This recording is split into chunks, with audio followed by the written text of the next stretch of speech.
serie de predicaciones expositivas del libro de Hechos.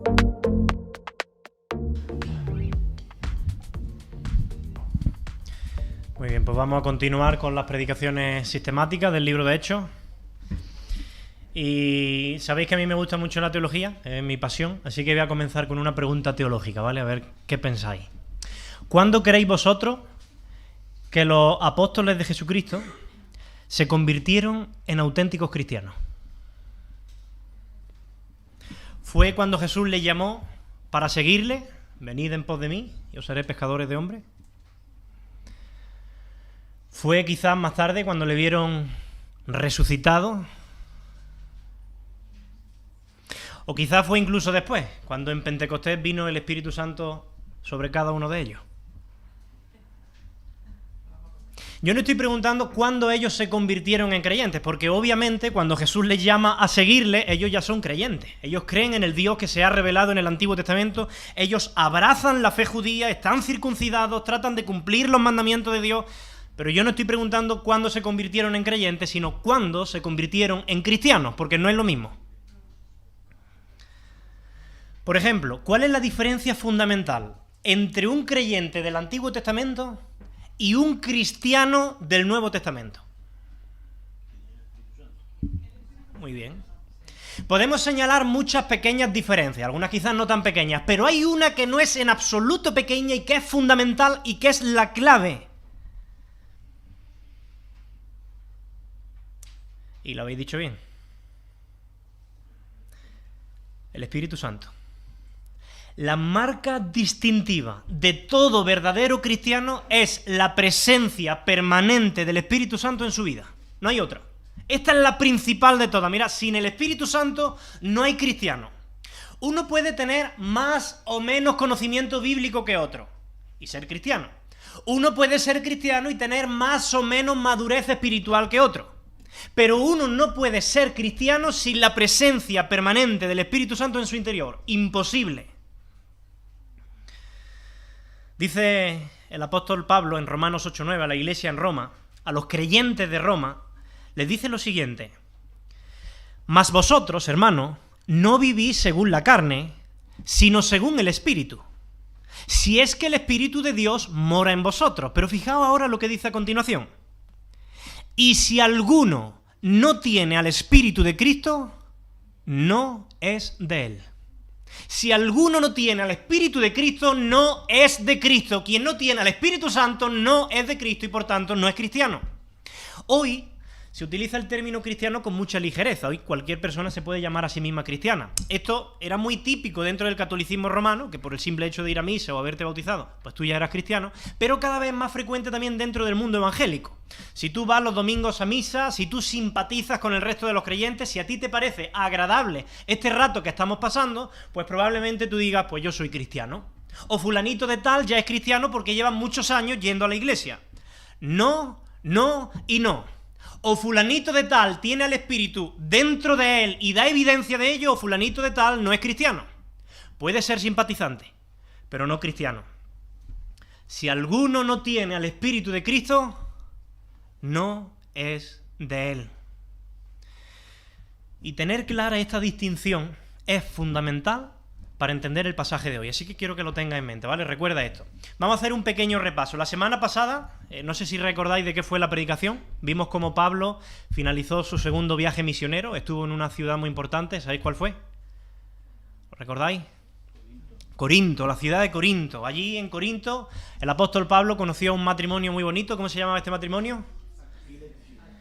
Aquila y Priscila, o Priscila y Aquila, como lo suele mencionar la Escritura, casi siempre mencionando a ella antes que a él. Pablo estuvo predicando en la sinagoga de Corinto y en la casa de un hombre llamado Ticio Justo.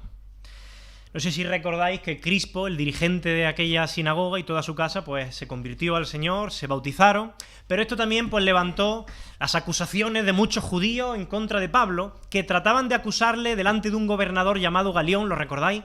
Creo que Tony dijo que se trataba de un gobernante español.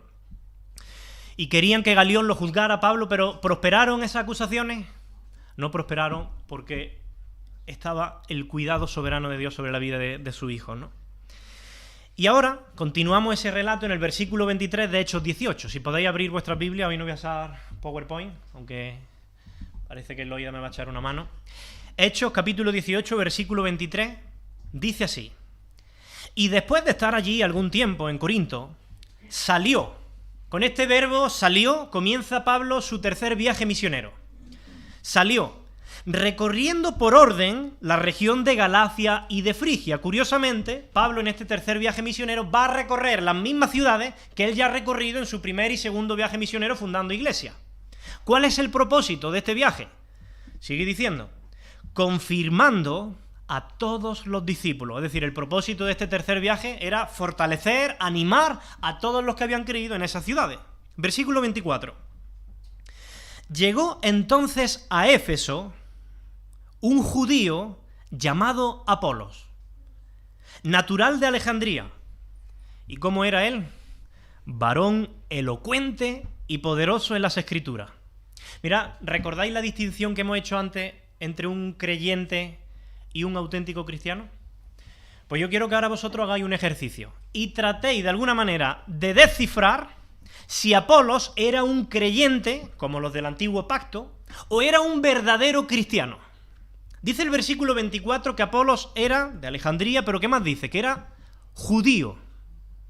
Es decir, Apolos abrazaba la fe judía, él creía en Yahvé, el Dios del Antiguo Testamento. Además, él era una persona muy elocuente, tenía la facilidad de hablar, de expresar sus ideas y de convencer a las personas. También era poderoso en las Escrituras, es decir, en el Antiguo Testamento, porque para ese tiempo, pues casi ninguna carta del Nuevo Testamento se había escrito todavía. Así que Escritura hace referencia al Antiguo Testamento. Él era poderoso en manejar el Antiguo Testamento. Así que tenemos a un hombre que abraza la fe judía y que es poderoso, tiene control del Antiguo Testamento. Versículo 25. Este había sido instruido en el camino del Señor. Y ojo aquí, porque uno puede decir, ya está, si había sido instruido en el camino del Señor, entonces que es cristiano, ¿no? Instruido en el camino del Señor Jesús, ¿no? Pues no. La expresión el camino del Señor se utiliza constantemente en el Antiguo Testamento para hacer referencia simplemente a ser enseñado en las cosas de Dios. Por ejemplo, en Génesis, en el capítulo 18, fijaos lo que Dios dijo acerca del patriarca Abraham. Génesis 18, 19 dice: porque yo sé que Abraham mandará a sus hijos y a su casa después de sí que guarden el camino del Señor, haciendo justicia y juicio, para que haga venir Jehová sobre Abraham lo que ha hablado acerca de él. El camino del Señor son todas aquellas normas espirituales que Dios espera que su pueblo cumpla. Y Apolo conocía estas normas. Él sabía cómo obedecer a Dios, él sabía cómo permanecer firme en los caminos del Señor, y dice el versículo 25, añade, que él era de espíritu fervoroso. Apolo no solamente tenía mucho conocimiento del Antiguo Testamento, él no solamente tenía un cabezón teológico porque había leído muchos libros y había estudiado mucho, no, él tenía un gran corazón, un espíritu fervoroso, un corazón entusiasmado por las cosas de Dios. Eso es lo que significa de espíritu fervoroso. Por cierto, fijaos que en ninguna versión traduce el término espíritu en mayúscula, porque no está hablando del Espíritu Santo, está hablando del espíritu humano. Él era una persona fervorosa, apasionada por las cosas de Dios. ¿Qué más dice el versículo 25? Dice, hablaba y enseñaba diligentemente lo concerniente al Señor. ¿Aunque qué? Aunque solamente conocía el bautismo de Juan. Y esto es clave. Nos dice que Apolos tenía un conocimiento muy profundo del Antiguo Testamento, pero también tenía un conocimiento muy limitado porque solo conocía hasta el bautismo de Juan. Él no tenía una comprensión completa del Evangelio. De hecho, le faltaba conocer la parte más importante del Evangelio, que es precisamente lo que viene después del bautismo de Juan. Toda la persona, la obra de Jesucristo en la cruz, la resurrección de Cristo, el descenso del Espíritu Santo en Pentecostés. Él desconocía por completo todo esto. Sí, es verdad que Juan el Bautista predicó acerca de Jesús. Él dijo que vendría otro después de él que sería más grande que él. Y Apolos creía eso. Pero Apolos todavía no había comprendido el significado de la muerte de Jesús, de la resurrección de Jesús, y no sabía nada acerca de la venida del Espíritu. Así que, en definitiva, os pregunto, ¿Apolo ¿Era un verdadero cristiano o más bien un buen creyente del antiguo pacto? ¿Qué era? Un creyente del antiguo pacto. Evidentemente era muy bueno, pero todavía del antiguo pacto. No conocía el Evangelio al completo, no tenía el Espíritu Santo y por tanto no era cristiano. Pero fijaos lo que dice Hechos 18:26. Dice que Apolos comenzó a hablar con denuedo en la sinagoga. Pero cuando le oyeron Priscila y Aquila, este matrimonio que sí era cristiano, le tomaron aparte y le expusieron más exactamente el camino de Dios. Aunque la enseñanza de Apolo era correcta, no era completa. Así que claro, cuando Priscila y Aquila están en la sinagoga, ven que se levanta allí un hombre llamado Apolos que empieza a predicar muy bien, ellos se quedan flipando. Ellos dicen, ¡uy! ¡Qué bien predica este hombre, cariño! Sí, pero ¿tú te has dado cuenta que le falta lo más importante? Es que no ha mencionado en ningún momento la muerte y la resurrección de Jesucristo, y es que esa es la base de nuestra fe. Ese es el motivo de nuestra esperanza. Ahí se cumplen todas las promesas de Dios. Cariño, ¿tú te has dado cuenta? Pues sí, es verdad. Cariño, tenemos que decirle algo a Apolo, hay que decirle algo. Y Priscila y Aquila nos enseñan cómo se debe actuar con mucha sabiduría en casos como este. Ellos no le reprendieron públicamente delante de todos para dejarle mal. Ellos dicen que lo tomaron aparte con mucho tacto, probablemente incluso invitándole a su casa, y en privado les expusieron más exactamente el camino de Dios. Le hablaron acerca de la persona de Jesús, de la obra de Jesús, de que todas las bendiciones espirituales dependen de su muerte, de su resurrección. Y fijaos qué interesante, porque Apolo, a pesar de su gran elocuencia, a pesar de ser un hombre poderoso en las Escrituras, no era un hombre engreído, pedante o orgulloso. Él demostró mucha humildad al dejarse enseñar por una mujer y por un simple constructor de tiendas, que eso es lo que era Aquila. De hecho, él recibió el Evangelio con tanto gozo que cuando Priscila y Aquila le explicaron ese mensaje acerca de Jesús, él dijo, madre mía, ¿cómo yo podía desconocer esto? Esto no es una buena noticia más, esto es la buena noticia con mayúsculas. Y si antes yo ya predicaba, ahora no va a haber quien me calle. Dice el versículo 27 que en ese mismo momento, queriendo él pasar a Acaya, él quiso salir de allí y dijo, me voy a Acaya a predicar. Acaya era una región muy grande y la capital de Acaya era Corinto, a donde realmente Apolos quería dirigirse. ¿Qué hicieron los hermanos? Dice el versículo 27 que los hermanos le animaron. Y escribiendo a los discípulos, a los creyentes de Corinto, que le recibiesen, ahora sí, como un cristiano, dice que llegando él allá, ¿fue de qué? De gran provecho a los que por la gracia de Dios habían creído. Y a mí me gusta mucho cómo Lucas, el escritor del libro de Hechos, se refiere aquí a los cristianos. Dice el final del versículo 27, fijaos cómo define a los cristianos. A los que por la gracia de Dios habían creído. A los que por la gracia habían creído. Mirad, el Espíritu Santo nos está recordando aquí que si tú has creído en Jesús, es por su gracia. Dice Efesios 2:8 que la fe es un don de Dios, un regalo de Dios. Si tú hoy día crees en Jesús, ya tienes un motivo para darle gracias hoy. Y si Apolos antes ya era poderoso y era elocuente, imaginaos ahora que tenía el mensaje completo. Tenía que ser tremendo escucharlo. Dice el versículo 28 que con gran vehemencia refutaba públicamente a los judíos, demostrando por las Escrituras que Jesús era el Cristo. El poder del Espíritu Santo en él hizo ahora que nadie pudiera resistir su sabiduría en los debates públicos. De hecho, tuvo que ser tan impactante escuchar a este hombre, tan impactante, que muchos en Corinto comenzaron a tenerle en tan alta estima como al apóstol Pedro o al apóstol Pablo. De hecho, no sé si recordáis que en Primera de Corintios, en esa carta, cuando se nos dice que la iglesia estaba dividida, muchos decían, yo soy de Pablo, y otros que decían, yo de Apolo, y otros, yo de Cefas, que es Pedro. Fijaos cómo igualaban ya a Apolo con Pablo, con Cefas. Él se había ganado una reputación, él no era un predicador cualquiera. Por cierto, qué pena, porque esto debió entristecer mucho a Apolo. Pero más allá de esto, el texto nos enseña que su transición de ser un simple creyente del antiguo pacto a un auténtico cristiano del nuevo pacto fue una inmensa bendición para la iglesia. Versículo 1 del capítulo 19. Dice: aconteció que entre tanto que Apolos estaba en Corinto, Pablo, después de recorrer las regiones superiores, vino a Éfeso. Y hallando a ciertos discípulos, y quiero que paremos aquí otra vez, vamos a hacer el mismo ejercicio que antes. Me vaya a decir si estos discípulos de aquí, que se mencionan, son simples creyentes del Antiguo Testamento, o en este caso, si son cristianos auténticos que tienen al Espíritu. ¿Vale? No se trata de especular, de decir, pues yo creo que sí, o yo creo... No, se trata de interpretar los hechos bíblicos para ver qué es lo que nos dice la palabra de Dios y llegar a una conclusión, ¿no? Dice el versículo 1 que Pablo halló en Éfeso a ciertos discípulos. Claro, cuando uno lee y dice que son discípulos, pues puede pensar que son cristianos, ¿no? ¿Son discípulos? ¿Discípulos de quién? Mira, para empezar, el término que se utiliza aquí para discípulo, literalmente en griego, se puede traducir como aprendiz, un seguidor, ¿vale?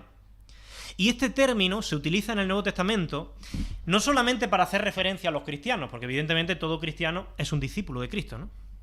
Pero también se menciona para hacer referencia a muchos otros grupos. Por ejemplo, en el Nuevo Testamento se mencionan a los discípulos del apóstol Juan, se mencionan a los discípulos de los fariseos, incluso en Marcos 2:18, lo leo yo, dice: y los discípulos de Juan y los de los fariseos ayunaban y vinieron y le dijeron a Jesús: ¿por qué los discípulos de Juan y los de los fariseos ayunan y tus discípulos no ayunan? ¿Os dais cuenta cómo el término discípulo se utiliza para hablar de distintos grupos? Pero es que incluso ser un discípulo de Jesús, en el sentido de ser un seguidor o un aprendiz, no es garantía de que uno sea realmente cristiano. Fijaos lo que Juan 6:66 dice: desde entonces muchos de los discípulos de Jesús volvieron atrás y ya no andaban con él. Muchos de los que comenzaron a seguir a Jesús, a ser sus discípulos, terminaron apartándose de él para siempre. Así que el hecho de que Lucas los designe a estos hombres como discípulos, en principio, no es garantía de que fuesen cristianos. Y Pablo lo sabe. Así que Pablo decide hacerles una pregunta para ver en qué condición espiritual se encuentran estos discípulos. Versículo 2. Pablo les dice: ¿recibisteis el Espíritu Santo cuando creísteis? Y ellos le dijeron: ni siquiera hemos oído si hay Espíritu Santo. Pablo sabe que lo que distingue a un verdadero cristiano es, que hemos dicho antes, la presencia permanente del Espíritu Santo en la vida de ese creyente. Así que él va al grano, él no se va a andar con rodeo y les pregunta: ¿recibisteis el Espíritu Santo cuando creísteis, sí o no? Si la respuesta es sí, ellos son cristianos. Si la respuesta es no, ellos no son cristianos, así de simple. Y la respuesta de ellos pues confirmó que no eran cristianos. Ni siquiera hemos oído si hay Espíritu Santo. Ellos no habían escuchado que el Espíritu Santo había venido en Pentecostés para formar la iglesia. ¿Eran creyentes estos discípulos? Sí, eran creyentes. Pero como Apolos, les faltaba la parte más importante del Evangelio. Ellos eran creyentes del Antiguo Pacto, lo mismo que Apolos, antes de que Priscila y Aquila lo tomaran aparte y le explicaran el Evangelio completo. Entonces Pablo, para asegurarse una vez más de la condición espiritual de estos discípulos, le hace una segunda pregunta, versículo 3. Entonces dijo: ¿en qué fuisteis bautizados? Y ellos le dijeron: en el bautismo de Juan. Por cierto, con esta respuesta que ellos dan, pues están contestando a la pregunta de quién eran discípulos. ¿De Juan? No eran discípulos de Jesús, eran discípulos de Juan el Bautista. Si hubieran sido discípulos de Jesús y ya creyeran en Jesús, se hubieran bautizado en el nombre de Jesús. Así que ahora, una vez que Pablo ya no tiene ninguna duda de la condición espiritual de estos discípulos, pues va a hacer lo mismo que Priscila y Aquila hicieron con Apolo. Le explica todo el camino de Dios. Dice el versículo 4 que dijo Pablo: hermano, Juan bautizó con bautismo de arrepentimiento, diciendo al pueblo que creyesen en aquel que vendría después de él. ¿Estamos de acuerdo? Y yo, sí. Pues este es Jesús el Cristo, les dice. Parece ser que estos discípulos ni siquiera sabían que el Mesías prometido en el Antiguo Testamento y que ellos tanto esperaban era Jesús. Eso es una prueba más de que ellos no eran cristianos. Y Pablo ahora empieza a hablarle de cómo todas las promesas del Antiguo Testamento se cumplen en Jesucristo. Les habla de cómo en la cruz del Calvario Cristo fue nuestro sustituto, pagó por nuestros pecados, murió por nosotros, resucitó al tercer día venciendo el imperio de la muerte, y cómo eso nos da esperanza a todos los que creemos en Él. Y fijaos lo que sucede en el versículo 5. Dice que cuando oyeron esto, y es interesante el término que en griego se utiliza aquí para oír, que se traduce como oyeron, en griego es akouo, y no hace referencia a un oír como el que escucha de fondo los pájaros cantar desinteresadamente. Hace referencia a un oír como una escucha atenta, diligente. De hecho, la misma palabra que aquí se traduce como oyeron, en otros lugares del Nuevo Testamento se traduce como obedecieron. Era un oír con fe, con la disposición de poner por obra, de obedecer. Por eso, dice que después de escuchar esto, ¿qué hicieron? Obedecer. Fueron bautizados en el nombre del Señor Jesús. Y habiéndoles impuesto las manos, versículo 6, ¿qué vino sobre ellos? El Espíritu Santo. Y hablaron en lengua y profetizaban, y eran por todo, versículo 7, unos 12 hombres. Ahora sí tienen al Espíritu Santo. Ahora sí son auténticos cristianos. Por cierto, ¿cuándo recibe una persona el Espíritu Santo? A día de hoy. ¿Cuándo recibe un cristiano el Espíritu Santo? Cuando cree. En el momento de creer de todo corazón en la obra y en la persona de Jesús. Por eso Pablo, en el versículo 2, no sé si recordáis la primera pregunta que les hizo. ¿Recibisteis el Espíritu Santo cuando qué? Cuando creísteis. Pablo conecta el recibir al Espíritu con el creer. En el momento en el que tú crees en Jesús de todo corazón, el Espíritu Santo viene sobre ti. Eso es lo que Pablo dice a la iglesia en Éfeso, en el capítulo 1, versículo 13. Dice que habiendo oído la palabra de verdad, el evangelio de vuestra salvación, y habiendo creído en él, fuisteis sellados con el Espíritu Santo. Así que con la historia de Apolo y de estos 12 discípulos, que ahora son 12 cristianos, Lucas, el escritor, de hecho, nos muestra cómo los creyentes de ese antiguo pacto llegaron a ser cristianos o santos del nuevo pacto. Y la clave está en que recibieron al Espíritu Santo. Y este incidente nos muestra una gran verdad. Que sin el Espíritu Santo no hay cristianismo verdadero.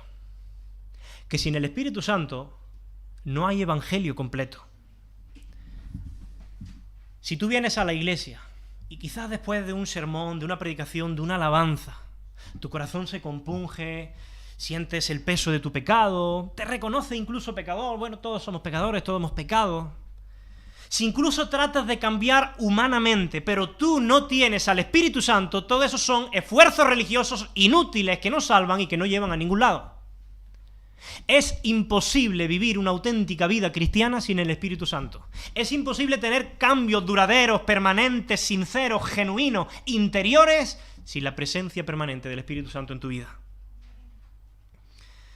Versículo 8, seguimos adelante. Dice, y entrando Pablo en la sinagoga de Éfeso, habló con denuedo por espacio de 3 meses, discutiendo y persuadiendo acerca del reino de Dios. 3 meses se pasó Pablo predicando en la sinagoga. Versículo 9. Pero endureciéndose algunos, y no creyendo, maldiciendo el camino delante de la multitud, se apartó Pablo de ellos, y separó a los discípulos, es decir, a los que habían creído, discutiendo cada día en la escuela de uno llamado Tirano. Mirad, dice que algunos, después de que Pablo se pasa 3 meses predicando en la sinagoga, algunos se endurecieron y no creyeron.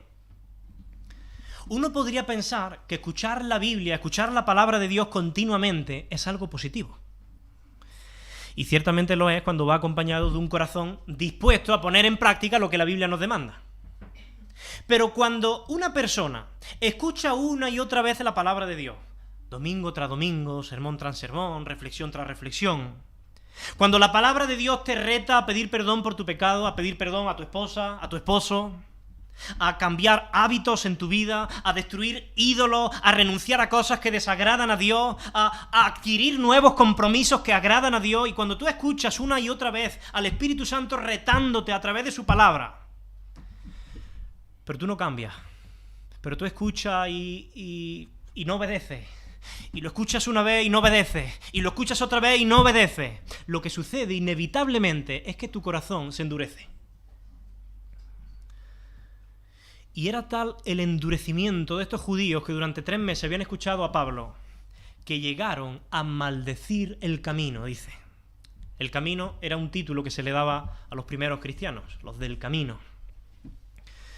Así que cuando Pablo vio que en aquella sinagoga ya no iba a conseguir más nada, sino simplemente por levantar más oposición, ¿qué hizo? Salió de la sinagoga, se apartó de allí y se llevó a los discípulos que habían creído a la escuela de uno llamado Tirano. Mira, ¿qué es esta escuela que se menciona aquí? Estas escuelas que se mencionan, o estas salas, eran lugares donde se enseñaba filosofía, donde se enseñaban matemáticas, donde se daban conferencias, y es probable que Tirano, este que se menciona, pues sea el propietario de una de estas escuelas, o bien un maestro que daba clases allí. Y es interesante que un manuscrito griego pero que muy antiguo, dice que Pablo daba conferencias en esta academia de 11 de la mañana a 4 de la tarde aproximadamente. Curiosamente, en la ciudad de Éfeso, la gente interrumpía su jornada laboral de trabajo a las 11 de la mañana y no se enganchaban de nuevo hasta mediada la tarde debido al calor que hacía en la ciudad. Así que esas eran las horas en las que lo habitual en aquella sociedad era parar a descansar, comer, echarse una siesta y dejar que pasara el calor. Pero el Pablo, que recordemos cuál era su trabajo, su oficio, él construía tiendas. Cuando el resto de las personas trabajaban, él también trabajaba construyendo tiendas. Pues Pablo, que en el mismo horario que los demás trabajaba construyendo tiendas, cuando llegaba la hora del descanso, de la siesta, ¿qué es lo que hacía él? Se iba a la sala de Tirano y seguía predicando el Evangelio. Y eso nos enseña 2 cosas. Que para Pablo, servir a Dios y predicar el Evangelio a los perdidos era mucho más importante que su tiempo de descanso. Y ojo, porque el tiempo de descanso es fundamental, es importante, es necesario. Pero si Dios nos presenta la oportunidad de predicar el Evangelio y de ayudar a otros, eso es más importante que nuestro descanso. Y en segundo lugar, esto nos enseña lo interesados que estaban los oyentes en escuchar la palabra de Dios. Porque el único tiempo libre que ellos tenían era cuando los demás se iban a comer y a dormir la siesta, pero ellos deciden invertir ese tiempo en estudiar y profundizar en la palabra de Dios, y eso es una llamada de atención también para la iglesia de hoy. Hoy día es común cuando las iglesias proponen, por ejemplo, hacer un curso de teología, un taller, un estudio bíblico, pues siempre es un problema encontrar una buena hora para llevar a cabo ese estudio de la palabra de Dios. Que es que si a esa hora hace mucho calor, que es que si es la hora de la siesta, que es que si es demasiado temprano y hay que madrugar, que siempre hay algo, siempre podemos sacar una buena excusa. Pero para estos primeros cristianos no había excusa, había prioridades, y la palabra de Dios era sin duda una de ellas. Donde estaba la palabra de Dios, que se quitara lo demás.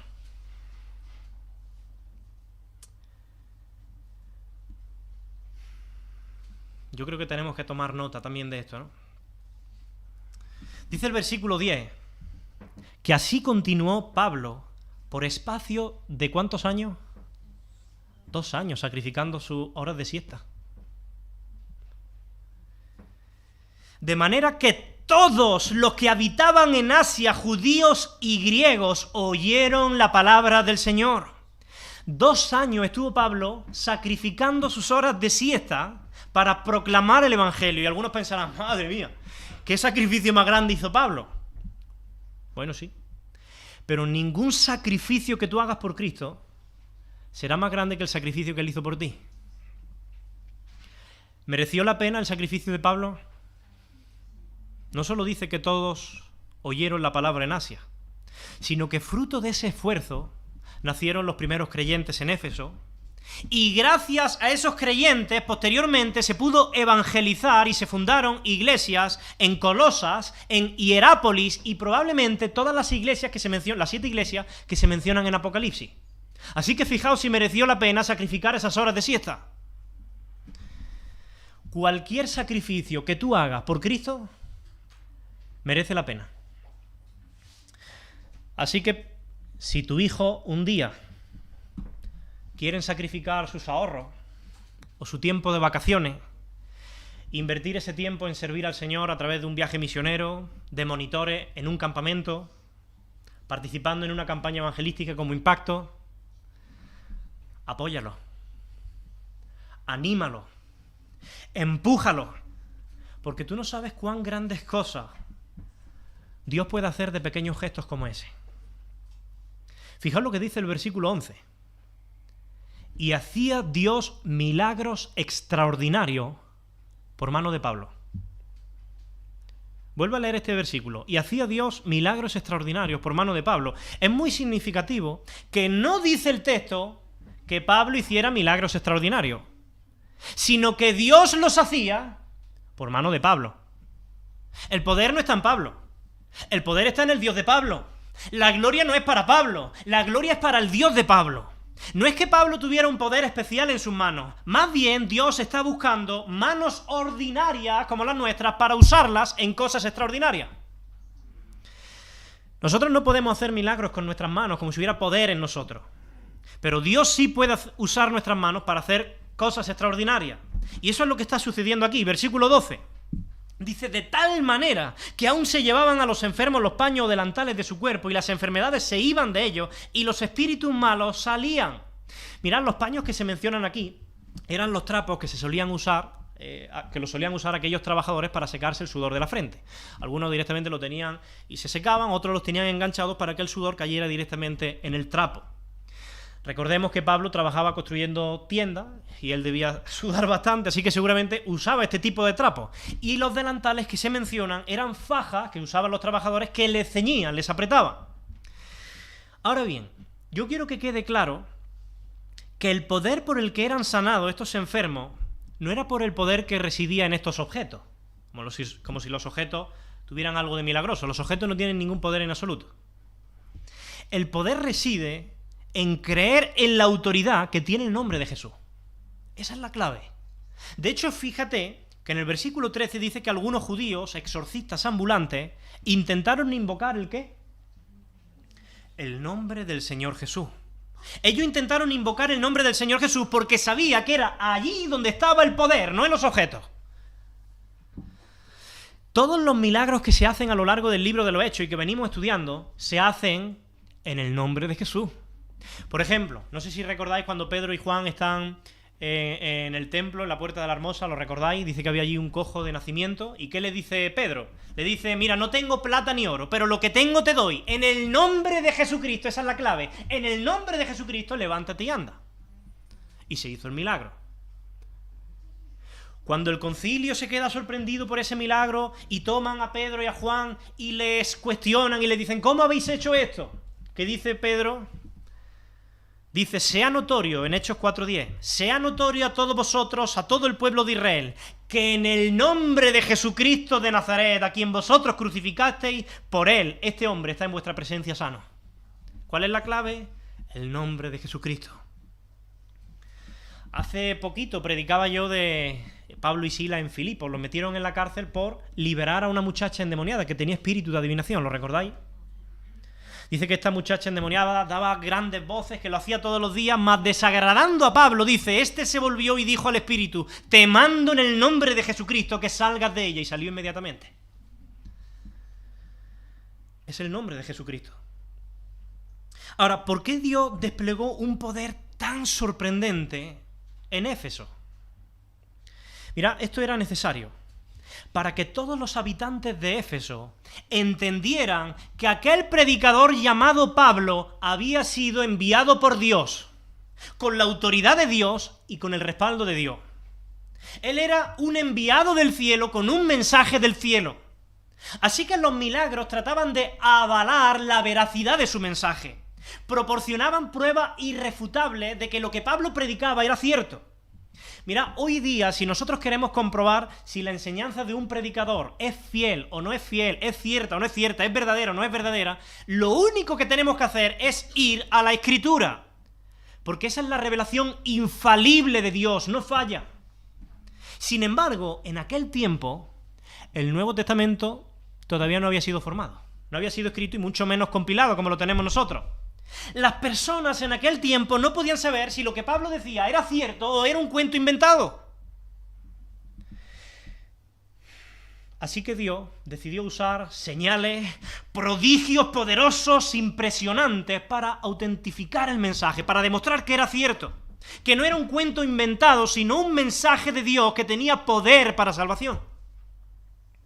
Por eso vemos en el Nuevo Testamento que los apóstoles no solamente predicaban mucho, sino que hacían también muchos milagros, porque esa era la forma que tenían los apóstoles de demostrar la veracidad de su mensaje. ¿Se entiende? De hecho, los prodigios, los milagros en el Nuevo Testamento eran una característica particular y casi exclusiva de los apóstoles. Fijaos lo que Pablo dice en 2 Corintios 12:12. Dice, las señales de apóstol han sido hechas entre vosotros por señales, prodigios y milagros. Esas eran las señales del apóstol. Por supuesto, Dios puede usar en cualquier momento a cualquiera de sus hijos para llevar a cabo milagros, prodigios y cumplir su propósito específico. Pero también es cierto que no deberíamos esperar que esta fuera la norma para demostrar que una predicación es verdadera. Porque ahora, a diferencia de antes, nosotros sí tenemos la revelación completa de Dios en las Escrituras. En la Escritura, nuestra norma de fe y de conducta. Y como dijo el reformador Martín Lutero, cualquier enseñanza que no se encuadre con las Escrituras debe ser desechada aunque haga llover milagros todos los días. Lo repito, cualquier enseñanza que no se encuadre con las Escrituras debe ser desechada aunque haga llover milagros todos los días. La Escritura es la vara de medir, no los milagros. Recordemos que Satanás también hace milagros. Los milagros no son prueba de nada hoy. De hecho, el apóstol Pablo dice en 2 Tesalonicenses 2:9 que el mismo anticristo, y cito literalmente, vendrá por obra de Satanás con toda clase de milagros, señales y prodigios falsos. ¿Recordáis lo que sucede en Mateo 7:21? Un grupo de personas se acerca a Jesús. Señor, Señor, ¿no profetizamos en tu nombre y en tu nombre echamos fuera demonios y en tu nombre hicimos muchos milagros? Y Jesús, ¿qué les contesta? Apartaos de mí, nunca os conocí, hacedores de maldad. Hoy día hay gente, tristemente, que vive fascinada con los milagros, que busca milagros por todos lados, que creen a cualquier falso milagrero. Deberían recordar que el mismo Señor Jesucristo dijo que los milagros constituirían una de las características de los falsos maestros. Dice Mateo 24:24, porque surgirán falsos cristos y falsos profetas que harán grandes señales y milagros para engañar, de ser posible, aún a los elegidos. Así que a mí no me sorprende, ni a ti te deberían sorprender esos modernos ministerios llenos de show, esos ministerios que tratan de hacer llover milagros todos los días o todas las semanas. Ven por tu milagro, culto de sanidad y de milagro. Ven a recibirlo. Mirad, la única prueba de que algo es verdadero es la fidelidad a la palabra de Dios que ya ha sido revelada. Y si aún nosotros o un ángel del cielo hace milagros, portentos y anuncia un evangelio distinto, sea anatema, maldito. Cuando una iglesia o un ministerio no es fiel a la Escritura, aunque rebose de una grandilocuente retórica, de pomposas y llamativas expresiones evangélicas, de cultos de luces, de humo, de emotividad, de emociones, de pelos que se ponen de punta, esa iglesia o ese ministerio está bajo maldición. Y no es de extrañar, porque el mismo Satanás se disfraza como ángel de luz. Como dice el profeta Isaías, a la ley y al testimonio. Si no dijeren conforme a eso, no les ha amanecido, están en oscuridad. Dice el versículo 13, volvemos a leerlo, que algunos de los judíos, exorcistas ambulantes, intentaron invocar el nombre del Señor Jesús sobre los espíritus malos, diciendo, os conjuro por Jesús, ese que predica Pablo. Mira, en aquellos tiempos era muy común encontrar a personas que intentaban expulsar demonios invocando a otros seres espirituales superiores, más poderosos a través de rituales paganos, de hechizos, con fórmulas mágicas. Eso, por supuesto, no es cristianismo, es paganismo. Y dice el versículo 14 y 15, había 7 hijos de un tal Esceva, judío, jefe de los sacerdotes, que hacían esto. Pero respondiendo el espíritu malo, dijo, a Jesús conozco, y sé quién es Pablo, pero vosotros, ¿quiénes sois? Aquí está el demonio riéndose de ellos. El demonio sabía muy bien quién era Jesús. Él es el Santo de Dios. Él es el Rey de Reyes, el Señor de Señores, a quien le ha sido dada toda autoridad en los cielos y en la tierra. Cuando los demonios veían a Jesús, gritaban, ¿has venido para destruirnos? ¿Ha llegado nuestra hora? El demonio sabía quién era Pablo, porque Jesucristo lo había escogido para ser apóstol y había delegado en él poder y autoridad sobre el reino de las tinieblas. Pero estos exorcistas, ¿quiénes eran? Ni eran hijos de Dios, ni conocían al Cristo resucitado, ni tenían derecho a usar el nombre de Jesús. Así que, ¿qué pasó? Dice el versículo 16, y el hombre en quien estaba el espíritu malo, saltando sobre ellos y dominándolos, recordemos que los endemoniados tienen una fuerza sobrenatural, pudo más que ellos de tal manera que huyeron de aquella casa, desnudos y heridos, como se dice tradicionalmente, fueron a por lana y salieron trasquilados. Mira, antes de seguir, yo quiero hacer aquí una pequeña reflexión. Estos exorcistas ambulantes no era la primera vez que se atrevían y decían, oye, vamos a intentarlo. No. Dice, de hecho, el versículo 14 que ellos hacían esto antes. Así que ellos seguramente debieron sorprenderse por su fracaso en esta ocasión. Es muy probable que en el pasado Satanás les hubiera permitido creer que ellos habían tenido éxito expulsando demonios. Porque esa también es una forma muy sutil de engañar y de mantener en el error a una persona. Os pongo un ejemplo. Nosotros sabemos hoy día que los objetos no tienen ningún poder y que nuestra fe debe estar únicamente en el poder de Dios. Pero a Satanás no le interesa que nuestra fe esté puesta en el poder de Dios. Así que él va a intentar engañarnos por todos los medios, incluso si es necesario haciendo milagros. Por eso hay personas que dicen, ¡ay! Pues yo tengo una estampa del Santo Custodio, de la Virgen del Pilar, que yo le recé y a mí me sanó de esta enfermedad. De modo que esa persona va a pasar el resto de su vida poniendo su fe, su confianza y su esperanza en un viejo trozo de cartón, en lugar de ponerla en el único Dios vivo y verdadero.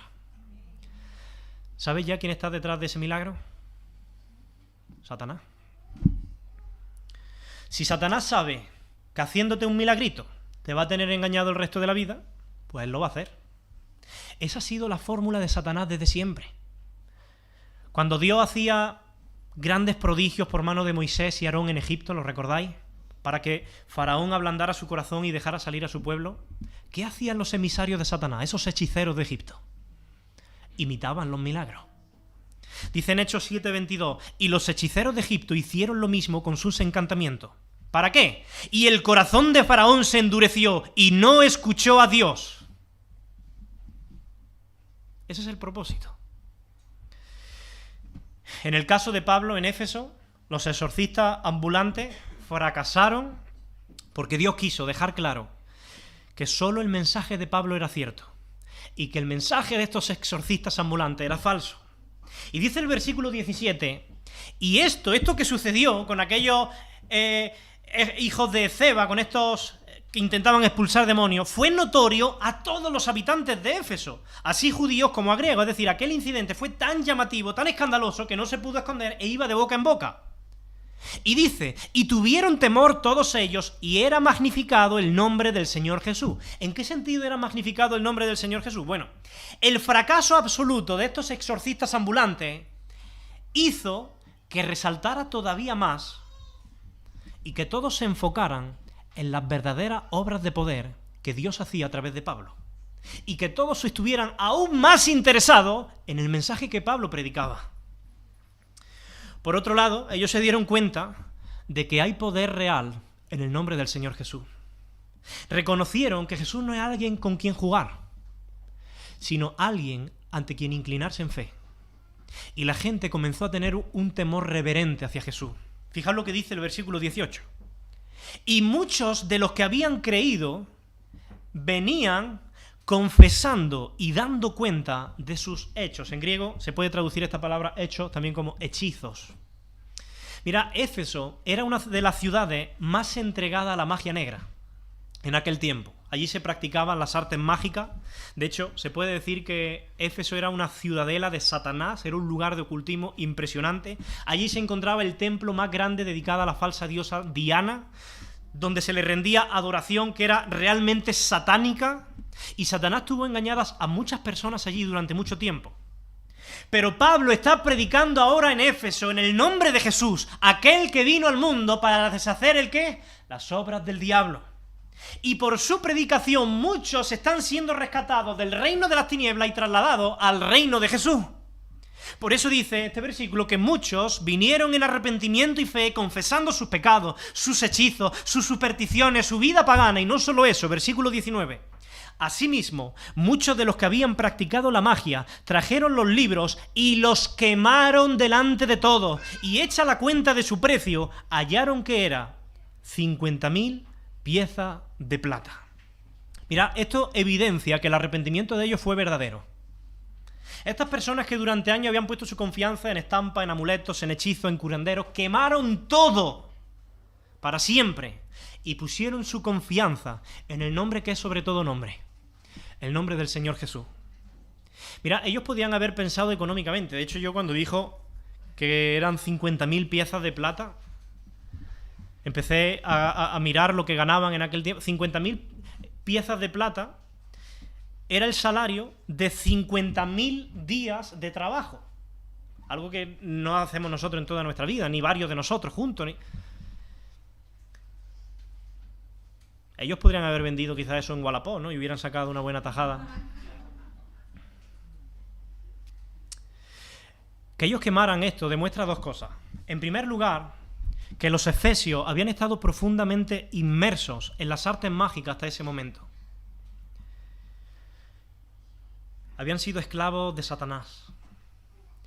Pero en segundo lugar, esto demuestra que el Evangelio, que es poder de Dios para salvación, tiene poder para crecer en medio de las tinieblas, en medio de las ciudades más oscuras, en medio de los pueblos más difíciles, en medio de los corazones más cerrados, y rescatar poderosamente a cualquier persona de las garras y de los engaños de Satanás. Por eso termina diciendo el versículo 20, y así crecía y prevalecía poderosamente la palabra del Señor. La palabra siempre vence.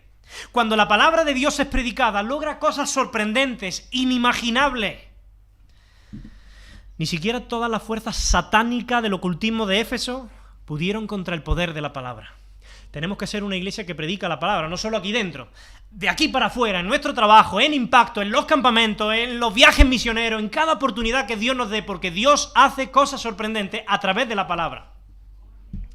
Mira, gracias a que este hombre, llamado Pablo, decidió sacrificar su tiempo libre, su descanso, su siesta y predicar el Evangelio, milagros sucedieron. Hombres engañados por el poder de las tinieblas abandonan sus falsas creencias y su pecado, y una vez más la palabra de Dios demostró un poder invencible en Éfeso.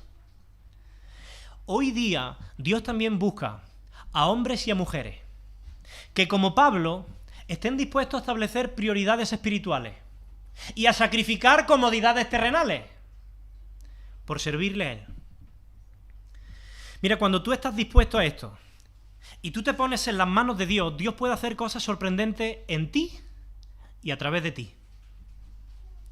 Te sorprenderá, porque Dios usa a personas ordinarias para hacer cosas extraordinarias. Siempre lo ha hecho así. No se trata de tu poder o de mi poder, de nuestras capacidades humanas, de nuestros talentos, de nuestros dones, sino del poder de Dios que se perfecciona precisamente allí donde somos débiles. Déjame terminar con 4 preguntas para que tú reflexiones ahí donde estás y te puedas contestar dentro de ti con un sí rotundo o un no rotundo. ¿Tienes al Espíritu Santo en tu vida? No te pregunto si crees que algo tiene que haber, en algún ser superior debe de existir, si te gusta venir a la iglesia, si simpatizas con los demás creyentes. La pregunta es, ¿tienes la certeza absoluta de que el Espíritu Santo está dentro de ti? Porque cualquier otro intento religioso sin el Espíritu Santo no es cristianismo en absoluto. Nadie puede vivir una auténtica vida cristiana si el Espíritu Santo no está en él. ¿Puedes contestar esa pregunta dentro de ti? Segunda pregunta. ¿Das evidencia de que el Espíritu Santo está en ti? Si el Espíritu Santo está en ti, eso debe de notarse. Hay un fruto del Espíritu que siempre se manifiesta. Si no hay evidencia, no hay Espíritu. Si tienes dudas, pues quizás puedes preguntarle a tu esposa o a tu esposo qué evidencia ve ella o él de que el Espíritu está en ti. O pregúntale a un hermano en la fe. A veces con la esposa o el esposo es más difícil, ¿no? Tercera pregunta. ¿Qué estás sacrificando o qué estás entregando para servir al Señor en tu vida? Pablo sacrificó su recurso económico para continuar sus viajes misioneros predicando el Evangelio. Sacrificó su descanso durante más de 2 años para predicar en Éfeso. ¿Qué estás sacrificando tú? De esta corta vida que Dios te permite tener a este lado de la eternidad, ¿qué le estás entregando al Señor que de verdad te cueste? No lo que no te cuesta, lo que te sobra, que de verdad te cueste. Y cuarta pregunta. ¿Te estás dejando usar por Dios? Como Pablo, ¿ofreces tus manos a Dios para que Él haga milagros y cosas extraordinarias a través de ti? Quizá piensas que no hay suficiente talento o capacidad en ti, pero es que no se trata de tu capacidad, sino del Dios que quiere usar a gente ordinaria para hacer cosas extraordinarias. Pero, ¿te ofreces a servir? ¿Te implicas? ¿Buscas maneras de ponerte a su servicio? ¿Eres de aquellos que dicen como el profeta Isaías, heme aquí, envíame a mí? Que Dios nos ayude, porque todos lo necesitamos. Amén.